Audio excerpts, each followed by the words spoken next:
시편 98편 1절. 새 노래로 여호와께 찬송하라. 대저 기이한 일을 행하사 그 오른손과 걸어간 발로 자기를 위하여 구원을 베푸셨도다. 여호와께서 그 구원을 알게 하시며 그 의를 열방의 목전에 명백히 나타내셨도다. 2절까지 우선. 자, 지금 우리 살펴가는 시편 내용이 보수를 통한 보수를 구하는 내용인데, 그 가운데서도 이제 주보에 나와 있는 말씀대로 보수에 대한 간구와 찬양시 우리 원수를 갚아주십시오라고 그렇게 간구하면서 찬양하는 시를 우리가 94편부터인데 지난 시간까지 97편까지를 살폈습니다. 98편도 역시 하나님 우리 원수 다 갚아주십시오 라고 하면서 간구하는 찬양인데, 이 98편은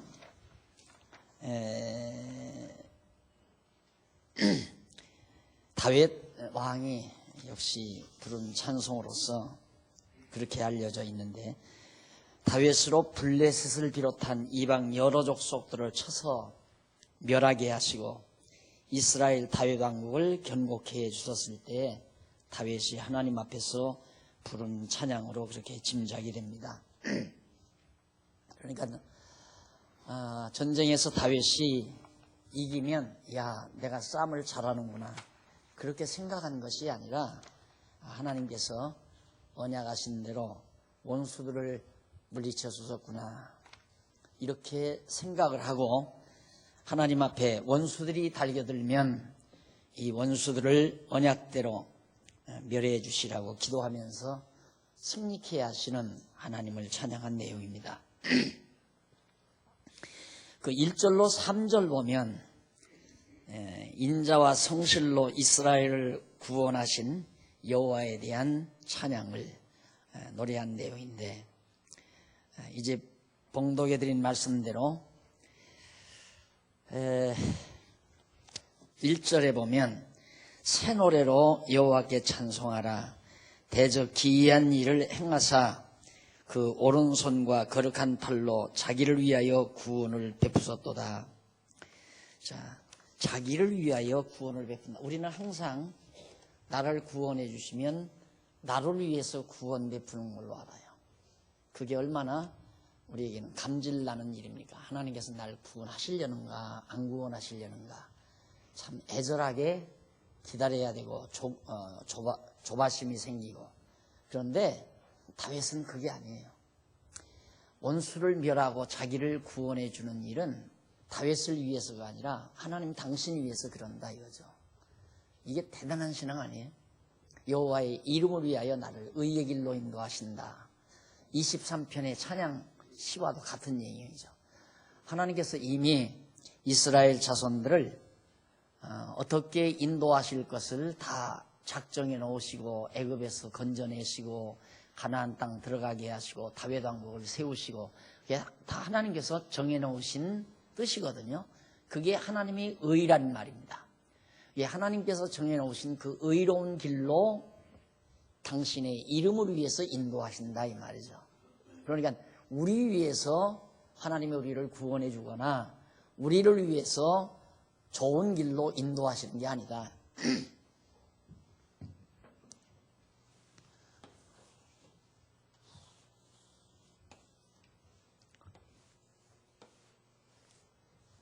애굽에서 이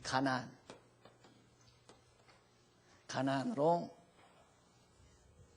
인도하시는데, 이 인도하시는 길도 마찬가지지만 가나안 땅 들어가서 다윗 왕국을 세워놓으시고 주변에 블레셋을 비롯한 이방 민족들이 쳐들어오면 그들을 다 멸해서 다윗 왕국으로 하여금 승리케 하시는 것, 그게 누구를 위해서인가? 다윗 왕국을 위해서가 아니다 이 말이에요. 자기를 위하여, 하나님 당신 자신을 위해서. 왜냐하면 하나님이 이미 이렇게 다 정해놓으셔서 이렇게 인도하실 것을, 그리고 이 가나안 땅 들어가서 다윗왕국 세워서 승리케 하실 것 다 예비하시고 작정해 놓으셨단 말이죠. 그 작정하신 뜻이 곧 의로운 길이에요. 그 뜻대로 인도하시는 것이, 이 길이 곧 의로운 길이다, 옳은 길이다 이 말이죠. 옳다 이 말이에요. 옳으리자, 옳은 길이다. 왜 옳은 길인가?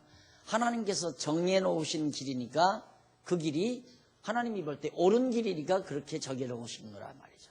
이게 우리는 의의 길 하면, 내가 남의 거 도둑질하지 아니하고 거짓말하지 않고 그리고 착하게 진실되게 살아가도록 하나님이 나를 인도한다는 얘기로구나. 그렇게 이해하게 되면 이제 성경이 안 풀리는 거예요. 성경만 안 풀리고 안 풀리는 경우가 아니라 우리 실제 생활 속에서 많은 갈등을 우리들이 겪게 되는 겁니다. 그런데 여기서 의의 길로 인도하신다, 시편 23편에서 바로 하나님께서 이렇게 정해놓으신 뜻대로 인도하신다는 말처럼 여기도 보면 자기를 위하여 구원을 베푸시도다. 다윗이 여기서 왕이 됐는데, 가나안 땅 들어가서 왕이 됐는데 다윗으로 왜 이방민족을 치고 승리케 하는가? 그건 하나님께서 그렇게 정해놓으셨기 때문에 작정하신 뜻대로 다윗을 이기게 해주어야 당신의 이름 여호와의 이름이 거룩히 여김을 받기 때문이죠. 만약에 다윗이 승리를 않게 하면 여호와의 이름이 거룩히 여김을 받을 수가 없죠. 그러니까 우리가 기도할 때 하늘에 계신 우리 아버지 이름이 거룩히 여김을 받으시오며, 이름이 거룩히 여김을 받으시라. 왜냐하면 여호와의 이름은 너무너무 거룩합니다. 왜 거룩한가? 의의 길로 인도하기 때문에, 한 번 정하시면 정하신 대로 반드시 이루시기 때문에 여호와의 이름은 거룩하다. 그러니까 거룩히 우리들이 여기는 것, 이거 받아주십시오. 우리는 여호와의 이름을 거룩히 여깁니다, 이 뜻이거든요. 자, 이것 내 이 얘기를 자주자주 하지만은, 그러나 그렇게 안 믿어지면 불행해요. 그게 믿어져야 돼요. 그게 딱 믿어지면, 여러분 왜 정말 그 마음의 평안이 왜 오는가? 이게 믿어져야 평안이에요. 왜냐하면 우리는 이런 생각을 해요. 이거 내가 잘못해서 이런 어려움이 왔나? 이런 어려움 오다가 나는 영 불행하게 끝나는 거 아닌가? 이런 것 때문에 불안한 거거든요. 그런데 우리는 하나님이 선택해서 당신의 백성 삼아놨단 말입니다. 그러면 하나님께서 선택해서 당신의 백성 만들었을 때는 물론 애국과 같은 고난의 역사도 있어요. 광야와 같은 정말 말할 수 없는 어려움의 역사도 있어요. 그러나 궁극적인 건 가나안 땅의 아름다운 나라, 복된 나라, 그 땅에서의 승리의 나라, 그것이 이미 보장돼 있다, 약속돼 있다 이 말이에요. 그런 것처럼 우리에게도 현실이 때로는 어려울 수 있어요. 고통스러울 수 있어요. 그러나 확실하게 분명한 것은 하나님이 나를 더 좋은 쪽으로 인도해 가신다. 그게 분명하기 때문에, 그것이 하나님이 나를 위해서라면, 내가 조금 잘못하면 하나님이 삐질 수도 있고 하나님이 조금 마음을 돌이킬 수도 있죠. 하나님 만약에 그런 식으로 생각한다면. 그러나 하나님은 그런 분이 아니라 말입니다. 우리 인간과 인간끼리의 관계는 내가 상대에게 조금만 무슨 실수를 해도 불안하지요. 상대가 오해할까 봐서, 염려할까 봐서, 혹시 삐질까 봐서, 또 마음이 돌아갈까 봐서, 또 저 사람이 나를 오해할까 봐서 불안하지만, 하나님은 그런 분이 아니에요. 내가 어떻게 하든지 관계가 없어요. 이미 하나님이 정해놓으신 백성 반드시 일로로 인도해서 왕국을 이루게 하는 것처럼 우리에게는 의의 길이 예비되어 있어요. 하나님께서 우리들이 가야 될 의의 길이, 그 길은 반드시 가게 되어 있다 이 말입니다. 그러니까 그게 분명하게 믿어만 지면 걱정할 것도 없고 염려할 것도 없고, 또 어디 가서 아쉽게 정말 아첨할 것도 없고, 다 각자 우리 인간이요 어디에 약하냐면, 저 사람이 날 도와주면 이렇게 뭐가 일이 좀 되겠다. 이렇게 되면 벌써 나는 기가 꺾이는 거예요. 탁 내 기가 꺾여서 그 사람에게 아첨하고 싶고 또 그 사람에게 잘 보이고 싶고 그 사람에게 내 어떤 좋은 마음이 좀 이렇게 전달됐으면 하는 생각도 가지게 되고 그런 데서 와지는 그 스트레스 참 큰 겁니다, 여러분. 일단 저 사람이 나를 조금만 도와주면 이 일이 되겠는데 이쯤 되면 그때부터 이제 자신감도 사라지고 그 다음 사람이 구차스러워지고 치사해지고 그거 없어요. 그 다 사라져버려요. 하나님이 정하시는 곳이라면 간다. 된다 이 말. 하나님의 나의 정해놓으신 의의 길 내가 여기 갈 곳이라면 아무리 방해 공작이 많아도 반드시 가나안 땅 도착한다. 틀림없잖아요. 그게 믿어져야 여호와를 아는 지식으로 지혜를 얻어 살 수 있다 하는 얘기입니다. 그러니까 그런 사람을 그렇게 여호와 하나님을 의지하고 믿음으로 사는 사람을 예를 들어서 한번 봐주려고 생각한다거나 그 사람을 한번 꺾으려고 생각한다거나 어림도 없는 얘기죠. 그건 안 되는 거예요. 절대 안 돼요. 그리고 자기 자신도 그만큼 아주 강하게 되어지는 거예요. 다윗 보세요. 다윗 혼자 골리앗 앞에 가잖아요. 왜?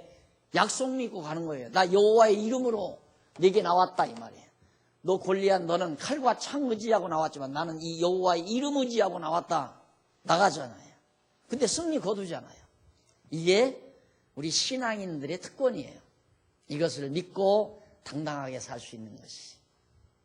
네, 정말 내가 시간마다 이렇게 강의를 해도 이게 정말 여러분들의 마음속에 양식처럼 그 말씀이 기억날 때 새 힘이 돋고 좌절이 사라져버리고 근심 걱정이 없어져 버리고 이게 이루어지는가. 그게 항상 궁금한 거죠. 거듭 말씀드립니다. 자기를 위하여. 하나님 당신 위해서 하는 거예요. 날 위해서 이렇게 좋은 곳으로 인도하는 거 아니다 이 말이에요. 이게 얼마나 정말 당당한 얘기입니까? 하나님 당신 위해서 그러는 거예요. 우리는 그런데 계속 나 위해서 해주는 줄 알고 나 위해서 해주는 줄 알고 하나님은 하나님의 영광을 위해서 하지만은 우리는 그의 혜택을 입다가 보니까 우리들이 하나님 앞에 영광을 돌리는 거예요. 하나님 대단하십니다. 그래도 하나님은 당신 스스로 대단한 줄 다 알고 살기 때문에 우리들이 대단하다고 해서 대단해지는 게 아니거든요. 그러니까 우리가 찬송을 부르든 말든 하나님은 아무 관계가 없어요. 찬송 부르는 우리가 즐거운 거죠. 우리가 그렇잖아요.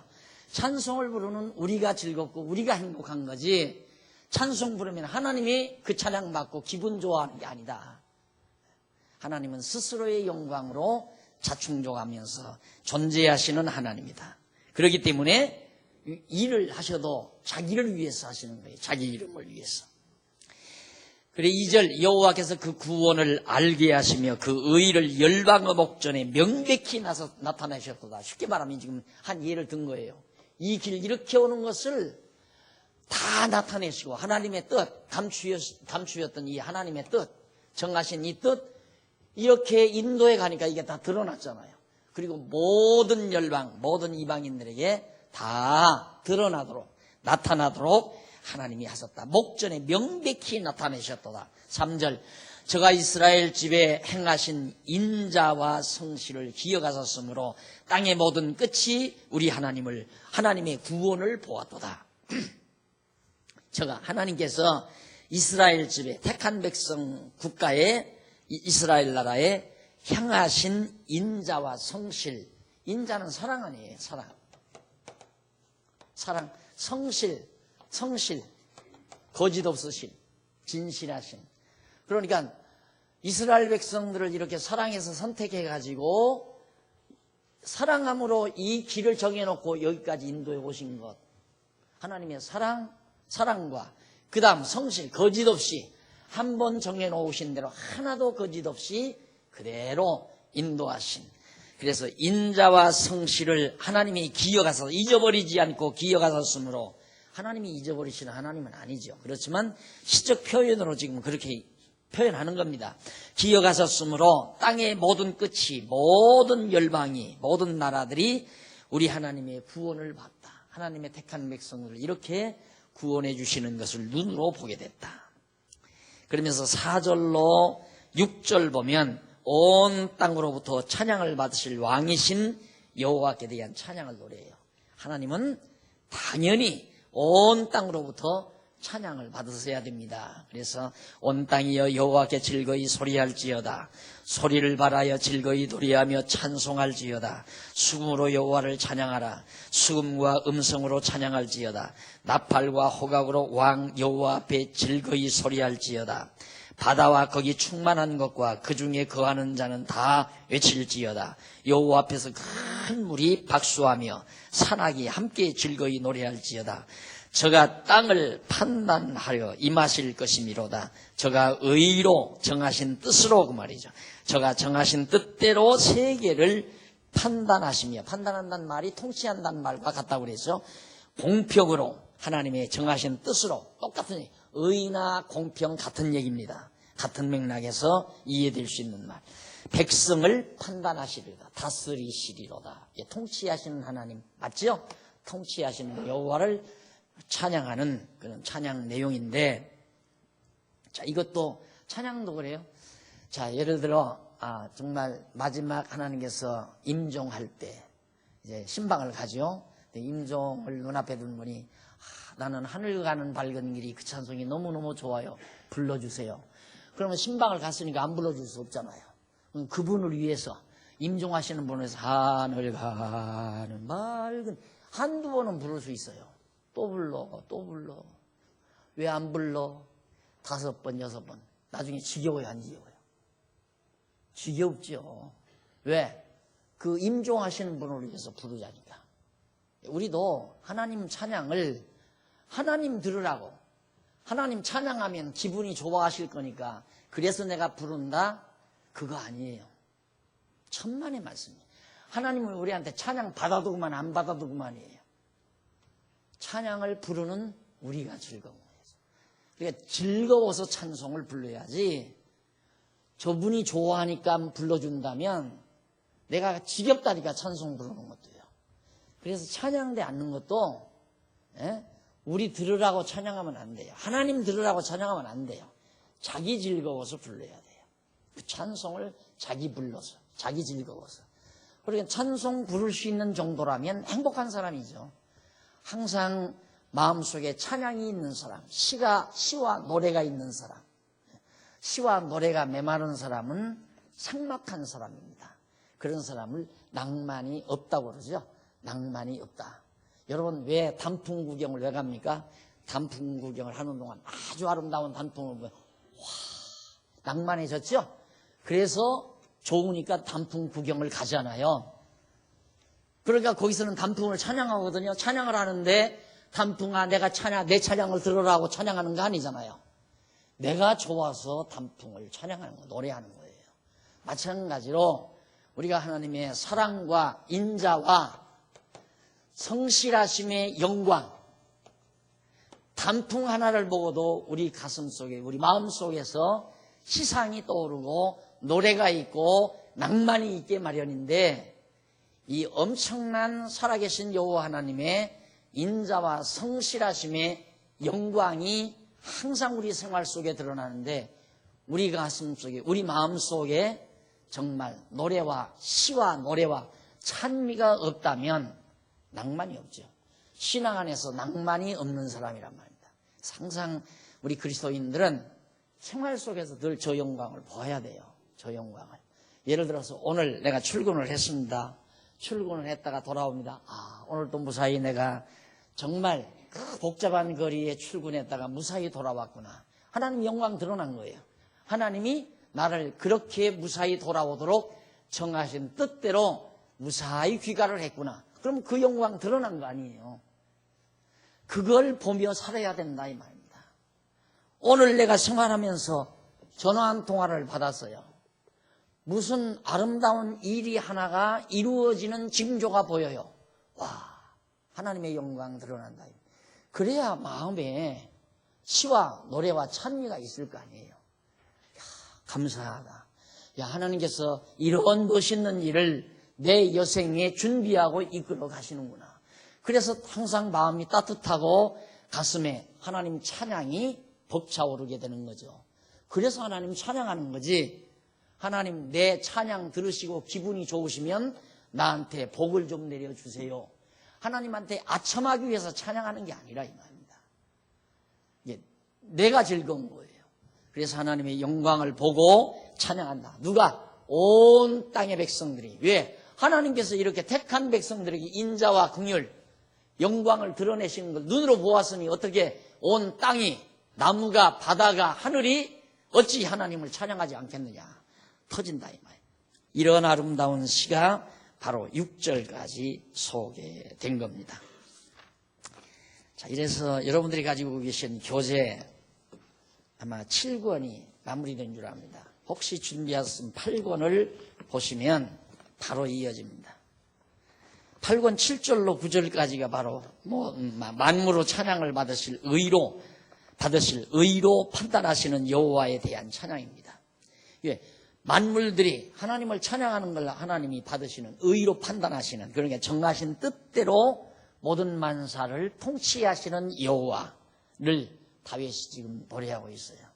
마땅히 여호와 하나님은 찬양을 받으실 분이죠. 그러나 뭔가 내 일이 안 풀려, 짜증스럽고 돈도 잘 안 벌리고 그리고 내가 원하는 대로 일이 안 돼. 아직도 거기에 사로잡혀서 감동이 없고 따뜻한 가슴이 냉혹해지고 삭막해진다면 아직도 공부 많이 하셔야 돼요. 아직도 공부를 많이 하셔야 돼요. 많이 하셔야 지금 먹을 것과 입을 것이 있은즉 족한 줄 알라고 하는 야고보 선생의 말이 믿어져요. 그러지 않으면 안 믿어져요. 이거 왜 이렇게 안 풀릴까? 왜 이렇게 안 풀릴까? 가까이 있는 사람 한 분이 딱 보면 그래요. 가만히 보면 아주 고민을 좀 많이 하는 것 같아요. 그 어떤 때 보면 아주 얼굴이 환한 것 같고. 근데 요 며칠 전에 그래도 하나님 이렇게 멋있게 준비해 놓으신 것 몰랐다는 그런 뜻으로 굉장히 흥분해 있어요. 감동에 젖어 있고 흥분에 젖어 있어요. 그러니까 그게 직접 현실이 와서만이 아니라 아직 현실이 안 왔어도 비록 여기에 지금 보니까 전혀 이 가나안 땅에 들어갈 수 없는 상태인데 지금 내 현실은 여기란 말입니다. 이게 들어갈 수도 없고 그러자면 이제는 어떻게 할 거냐? 여기서 죽어서 여기서 묻히란 얘기냐? 정말 절망적이죠. 그게 하나님께서 잡아 돌리잖아요. 돌아가요. 이 길 알면 여기서 만약에 아무리 지금 이 어렵더라도 하나님은 여기 우리 인도한다고 했으니까 간다 했으면 하나님 원망 안 하죠. 원망 안 하고 모세도 원망 안 하고 그럼 불뱀이 안 나타났을 수도 있고 그런데 원망하게 돼 있어요. 왜? 인간이 나약하니까. 지금 이걸 가르치기 위해서 광야에다 놨는데 너희들 이렇게 절망적 상황에서도 하나님을 원망을 안 해야지. 원망을 하게 되면 이렇게 된다. 그걸 깨달아 알기 위해서 여기서 믿지 않게 만들고 원망하게 만들고 그래서 불뱀이 나와서 다 물어 죽게 만들고 그렇게 해서 배우잖아요. 그리고는 돌려보내가지고 들어가게 해요. 그때 얼마나 후회스럽겠어요. 그냥 우리 들어가자고 하고 하나님 믿고 들어갑시다 하고 갈 걸. 근데 그때 믿음으로는 그렇게 안 돼요. 하나님께서 우리 가르치기 위해서 지금 나를 절망적인 상황에 도저히 이거 안 되겠구나 이런 상황에 몰아넣게 되죠. 요즘 여러분들이 다 아시다시피 통합적 대교단에서 이단이라는 이단성이 있다는 그런 식의 보고가 이제 문구를 통해서 문서를 통해서 서로 배포되니까 전화가 막 지방에서도 오고 막 여기서 와서 목사님 어떻게 된 겁니까? 궁금해가지고 무슨 일 없습니까? 무슨 일 있어? 내가 하도 한국교회에 별로 이름이 없으니까 박용기라는 이름 좀 한국교회에 다 알리려고 하나님이 그러시는가 본데 바로 그거예요. 오늘 아침에 와서 어느 장로님한테 그러니까 아이고 이게 좀 그냥 더 한국이 그냥 들썩하도록 한 번 더 떠들어줘야 되는데, 근데 엊그저께 나온 또 신문 보니까 얼마나 또 막 나를 시켜가지고 우리 신문 말고 다른 신문에서 그래가지고 또 보고가 났어요. 근데 내일 모레는 또 현대종교 기자가 온대요. 현대종교 그 사장이 직접, 기자도 안 오고 사장이 직접. 왜? 이제 우리 직접 들어서 적극적으로 이제 변호해 주기 위해서 온다고. 내일 모레 온대요. 내가 왜 이런 얘기를 하느냐면, 여러분 한국교회에서 나 같은 목사 그런 큰 교단에서 이단이다 해버리면 끝나요. 목회 못해요. 그렇게 완전히 죽는 거지. 인생 완전히 그냥 파탄되는 거예요. 그런데 끄떡 없잖아요. 이유는 간단해요. 내가 배짱이 세서 그런 거 아니에요. 하나님께서 지금까지 우리를 인도하신 것도 분명하고, 내가 처음 교회 개척할 때 하나님께서 나에게 소원을 준 것이 바로 여기, 바로 교회 본교회 이상에 담겨 있잖아요. 진리의 싸움에서 이기는 교회. 이게 바로 하나님께서 나에게 준 소원이었고, 이런 목표를 걸고 지금 30년 세월을 살아오게 하셨단 말입니다. 승리해 오게 하셨잖아요. 근데 지금까지 승리해 오게 했는데, 여기 못 들어가게 하시겠어요? 하나님께서? 들어가게 하시죠? 그러니까 그게 믿어지니까, 또 들을 테면 더 떠들어라, 이 말이죠. 근데 모르시는 분은, 그냥 큰일 났습니다. 어떡합니까? 지금 각 노예가 막 혼란이 일어나고, 노예가 지금 막 요동을 치고, 일부 노예에서는 막 일부 목사들이 뭐 탈퇴를 하고 그런다고, 그런 얘기를 들을 때, 나는 그것도 어떻게 보느냐면, 우리 총회가 너무 커가지고 이기면은, 너의 총회가 너무 커서 이겼다고 할까 봐서 두렵고 떨리는 사람 다 기도원 3만 명 모였을 때 다 돌려보내고 300명만 남겨놓듯이 하나님께서 조금 남겨가지고 대승리 거두게 하려고 하나님께서 그러시는구나. 그게 정말 믿어져요. 전혀 의심 없이 그게 믿어져요. 근데 어느 목사님은 막 열이 나가지고 이놈들 전부 명예훼손으로 갖다 쳐버려 한다 이거야. 목사님 교회 당회원들, 장로님들 가운데 혹시 유명한 변호사 없습니까? 시켜가지고 당장 그냥 고발장, 형사고발 해버려요. 당장 떼 들어간다 이거. 진짜 떼 들어가요. 고발하면. 어느 세상인데 그래 명예훼손을 시켜요. 말이 안 되는 얘기죠. 그런데 그건 재미가 없잖아요. 사법권 이용해서 그들을 목 조는 건 치사한 일이란 말입니다. 내가 얼마든지 할 수 있는데 뭐 때문에 그렇게 해요? 그래서 알았어요 하고 와가지고 그날 밤에 앉아서 쫙 반박서 썼어요. 반박문 써가지고 이의 신청하라고 나왔더라고요. 이의 신청했어요. 해서 자기네들이 건전한 답을 못하면 그냥 바로 우리 언론에다가 이제 막 퍼부어드릴 거거든요. 이건 어떤 거냐? 이건 무엇이고 대답하라. 나와서 직접 방송에서 나와서 공개 토론을 하든지 한번 학자들 나와가지고 한번 실제로 공개 토론을 하든지 하자. 그리고 안 나오면 병신들이죠 이제. 저 인간들 나오라 해도 안 나온다. 저 병신들이 안 나온다. 해도 될 거 아니에요. 그렇게 할 자신이 있거든요. 확신도 있고. 그러니까 여러분 택한 백성 하나님이 절대 마지막 어둡게 만들어 놓지 않아요. 마지막은 언제나 아름다워요. 그래서 우리 택한 백성은 해피엔딩이라고 그랬잖아요. 해피엔딩. 즐거운 종말이에요. 과정은 힘들고 어렵지만 마지막 모압 평지에서 요단강 건너가 가지고 여리고성 딱 함락시켰을 때 얼마나 그 강대한 여리고성. 이 다음 역사 탐방 가게 되면 이 여리고 성터를 꼭 가서 좀 보고 싶단 말이에요. 그때 모세 때 이스라엘 백성들이 들어가서 첫 성 무너뜨렸는데 그 흔적이 지금도 있대요. 여리고성 무너진 흔적이. 가서 한번 이제 확인을 해보고 싶은데, 물론 뭐 안 믿어져서 확인이 아니라 그래도 한번 보고 싶잖아요. 무너진 현장을. 그런데 하나님께서는 이처럼 정말 하나님의 택한 백성들 한평생 일생 걸어갈 길, 그거 다 정해놓으시고 그걸 의의 길, 옳은 길, 하나님이 보실 때 옳다고 생각했던 그 길이기 때문에 의의 길이라 이 말입니다. 도덕적으로 윤리적으로 의의 길이라는 말 아니에요. 그러니까 성경이 안 보이는 거예요, 사람들이. 그래서 여러분, 하나님의 작정과 예정을 믿지 아니하면 성경 한 구절도 해석이 안 돼요. 그런데도 장로교가 예정론, 작정론이 그게 장로교의 힘인데 그걸 안 가르친다 이 말이에요. 그리고 그러니까 감리교나 똑같고 성결교나 똑같고.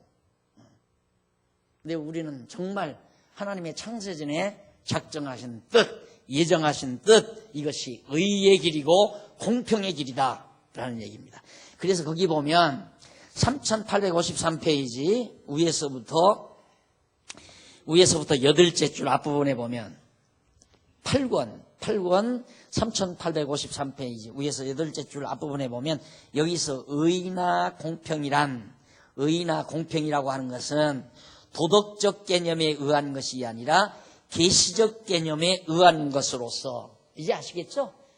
도덕적 개념은 도둑질 안 하고 살인 안 하고 거짓말 안 하고 하는 것이 의로운 길이고, 오늘 성경이 말하는 의의 길, 공평의 길이란 하나님의 정하신 뜻, 그 뜻이 드러나는 계시적 차원에서의 의와 공평이라는 말이다. 그런 얘기예요. 여호와 하나님께서 정하신 뜻에 따라 언약하신 말씀에 의한 것이, 그것이 바로 의와 공평이다. 자, 그 다음 99편 1절로부터 9절까지, 이것은 99편은 만민을 통치하는 자로서 경배받으실 여호와를 찬양합니다. 만민, 택한 백성만 통치하는 게 아니에요. 이스라엘 여기만 통치한 게 아니라 이 이스라엘을 통치하는 게 블레셋도, 모압도, 에돔도, 암몬, 모압도, 그 다음 저 위에 뭡니까? 미디안 족속들도 여기가 그 위에 백성들도 아람, 아수르, 그 다음 그 위에 블레셋, 이런 모든 열방들도 하나님이 전부 통치하신다. 그런데 하나님이 모든 걸 통치하는 그것도 의의 길이에요. 왜? 하나님이 정하신 뜻대로 인도하니까. 그러니까 블레셋 백성들도 하나님이 의의 길로 통치해요. 의로 통치해요. 하나님의 정하신 뜻대로 이스라엘 다윗 왕에게 망하도록 통치하는 것. 그게 정해놓으신 하나님의 뜻대로 망하게 하고, 뜻대로 승리하게 하고, 뜻대로 망하게 하고, 바벨론도 뜻대로 망하고 이스라엘은 뜻대로 다시 돌아오고. 그러니까 모든 것이 결과에 가서는 하나님의 백성들을 위한 결과로 이루어진다. 그래서 내가 그러잖아요. 하나님의 교회는, 하나님의 택한 백성은 주연배우다. 주연배우. 그리고 나머지는 다 엑스트라예요. 주연배우가 주연배우 되도록 주변에서 이렇게 역할하는 엑스트라들. 모든 나라들도, 모든 인간들도. 그래서 우리가 하나님의 택한 백성이 역사의 주역이에요. 하나님의 초점이, 눈동자의 초점이 하나님의 택한 백성을 향하고 있다 이 말입니다. 그리고 나머지 모든 것들은 하나님의 백성을 하나님의 백성 되게 만들어가기 위한, 김정일이도 마찬가지고 노무현이도 마찬가지고 이 다음 누가 대통령 될지 뭐 상관은 아무가 돼도 상관이 없어요. 하나님의 교회는 더 좋아진다. 그런데 오늘날 바보처럼 교회들이 이 교회 감단에서 강의하라니까 어제 통보가 왔어요. 뭐 시청에서 왔나 뭐 구청에서 왔나 이거 목사님이 강단에서 절대 누구를 지지하는 발언을 해서는 안 됩니다. 삼가해 주십시오. 하나교회도 안 한다. 목사가 오죽할 짓이 없으면 아무개 밀어라. 병신 같은 소리죠, 이게. 자기 혼자 놔두고 그때 가서 찍을 때 가서 난 지금도 뭐 누구 찍어야 되겠다 그런 거 하나 안 정해놨어요. 투표하는 날 가서 봐가지고 내 마음에 정하는 대로 두 번째 찍을지, 네 번째 찍을지, 첫 번째 찍을지 그걸 어떻게 해? 나도 지금도 몰라요. 몇 번 해보니까 그렇더라니까요. 미리 가기 전에는 누구 찍어야겠다 하고 하는데 들어가면서 마음이 바뀌더라니까. 여기서도 마찬가지예요. 집사님들, 장로님들 투표할 때도 내 마음대로 안 되더라고요. 내가 해보니까. 분명히 찍으려고 그랬는데 안 찍어줘요. 그래서 안 찍은 사람이 있다니까. 안 된 분은 내가 안 찍어서 안 된 줄 아시면 돼요. 그걸 뭘 그렇게. 하나님이 우리 마음을 인도해서 다 주관해 가시는 건데. 예? 예, 여러분, 현대 그 누굽니까, 여자. 그분하고, 김정일하고 만나서 이제 5월 달에 비행기 타고, 백두산 관광하도록 그렇게 해놨대요. 예, 좋다고 그러는데 나는 비행기 타고 5월에 백두산 가는 게 아니라, 하나님께서 그 현대그룹 그 여자, 하나님께서 기가 막히게 잘 쓰는구나. 의의 종이로구나. 그래서 의의 종이라는 말은 정하신 뜻에 따라 부림받는 종이다. 그 사람이 예수 믿고 장로가 된 종이라는 말이 아니에요. 하나님이 정하신 뜻을 이루기 위해서. 저희 열려야 되잖아요. 한국교회 이 남한에다 딱 가둬놓고 지금까지 길러놓으셨는데 저 북한 열리고 아시아 쪽으로 길이 트여야 되고, 처음 초대교회가 아마 이렇게 발전해 갈 때도 로마가 기독교 중심 국가가 되잖아요. 중심 도시가 되잖아요. 근데 하나님이 미리 모든 도로가 다 로마를 중심에 터지게 돼 있어요. 로마를 중심으로 전부 모든 길이. 그런데 아시아 관문이 어디예요? 아시아 관문이 대한민국이에요. 아시아 관문이.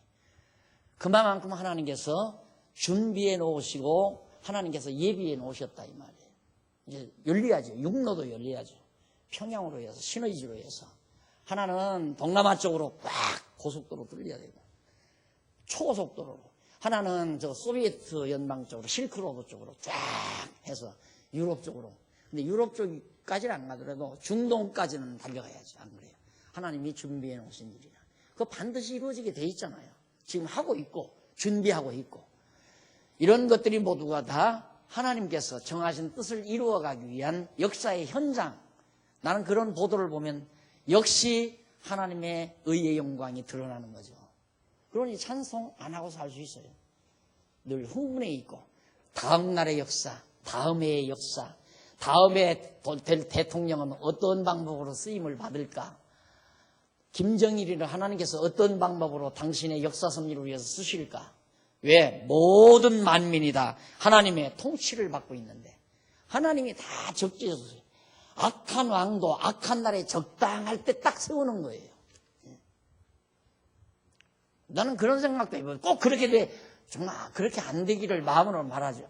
우리나라 이쯤 되면 하나님께서 악한 왕을 세워가지고, 못된 왕을 세워가지고 도저히 이 나라에서 사업하고 돈 벌어 먹고 살 수 없도록 만들어가지고 동남아로 돈 벌러 나가는 백성 하나님께 다 그렇게 다 이민 가게 떠나가서 돈 벌어 먹고 살게, 회사도 전부 다 그렇게 떠나가게 그렇게 만들어서 결국 그게 바로 산업선교예요.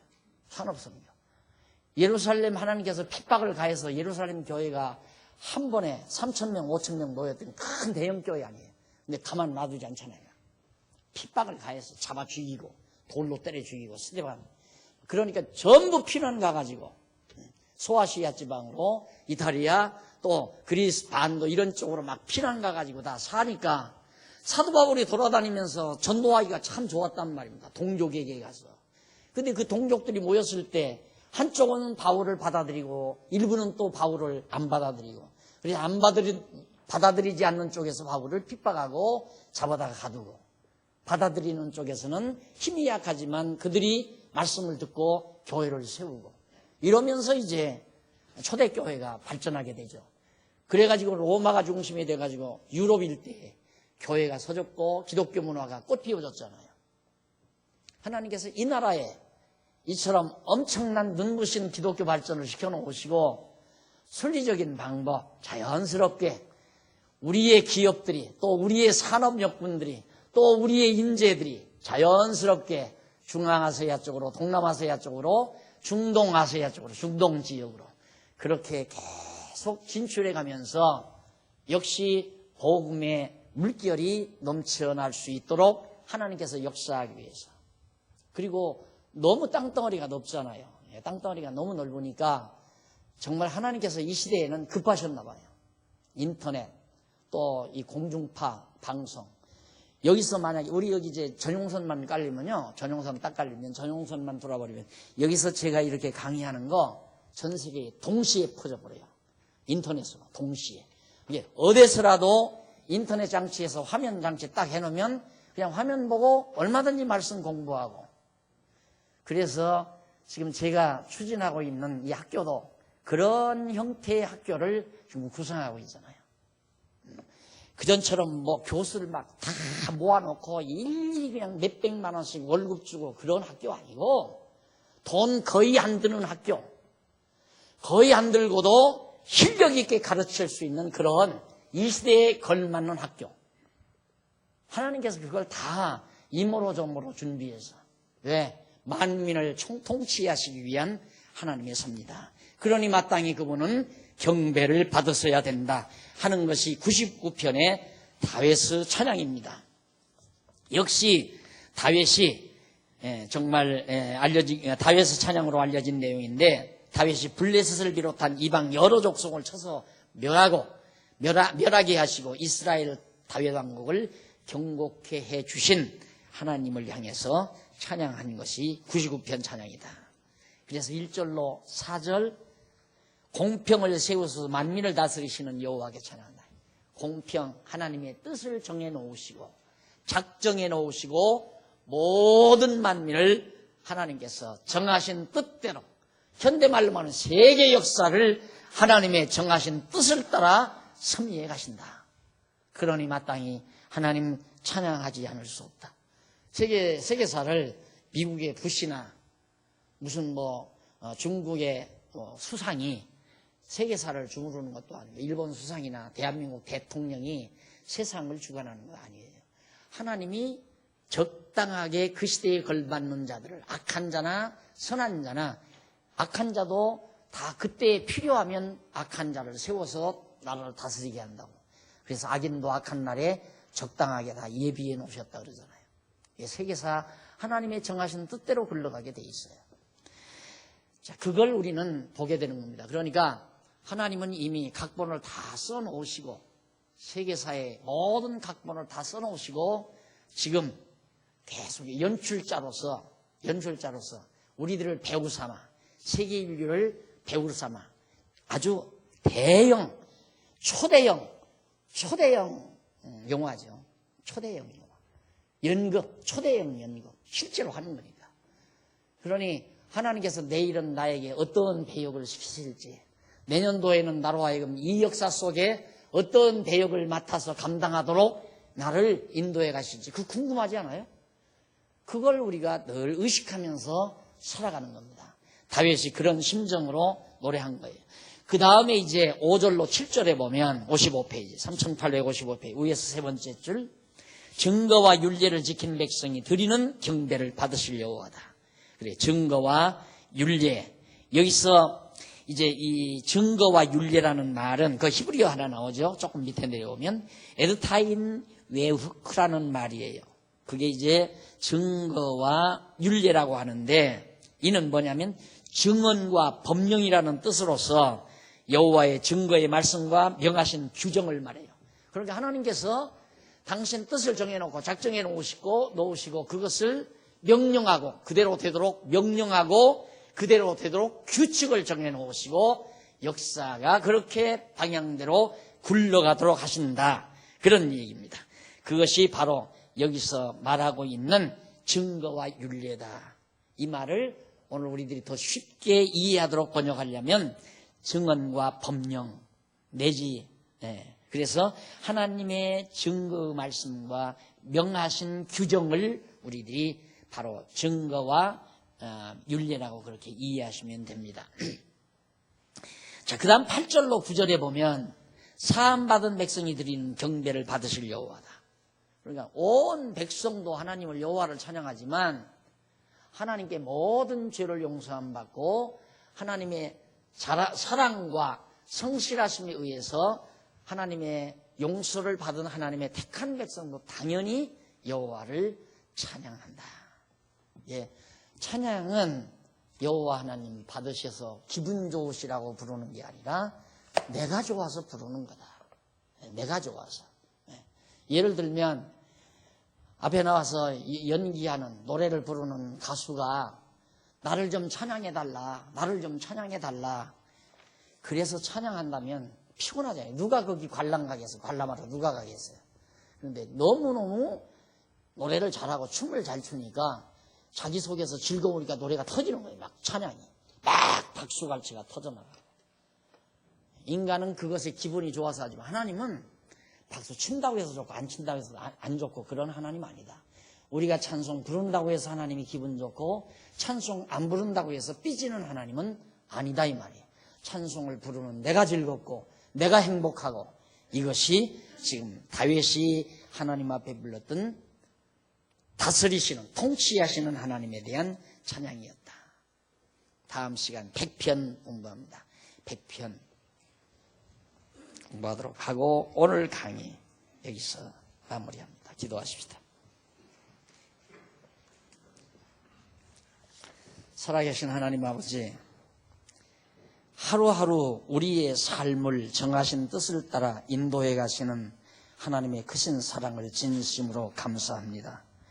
우리는 너무 욕심이 많아서 우리의 삶이 지리하게 느껴지고 권태스럽게 느껴지는 마비된 저희들의 감각을 하나님께서 총명과 지혜로 맑게 해주시사 하나님의 깊으신 뜻을 감지하게 하시고 우리를 위하여 예비해 놓으신 아름다운 결말을 향해서 오늘 이 고난을 참고 견디며 기쁨과 찬양 속에 하루하루를 살아갈 수 있는 슬기와 지혜를 우리 모두에게 허락해 주시옵소서. 다윗의 일생은 어쩌면 고통스럽고 괴로운 나날들이 많았습니다. 하지만 그의 일생은 찬양으로 점철됐고 그의 가슴 속에는 하나님 찬양으로 가득 채워진 모습을 오늘 또 시편에서 발견해 보았습니다. 하나님 아버지여, 냉혹한 우리의 가슴들이 거들랑 정말 감동으로 채워주시고 우리 가슴 속에 낭만이 가득 차 있게 해주소서. 항상 노래와 시와 찬미가 우리의 가슴에 충만하도록 역사하시옵시기를 비오며 예수님의 이름으로 기도드립니다. 아멘.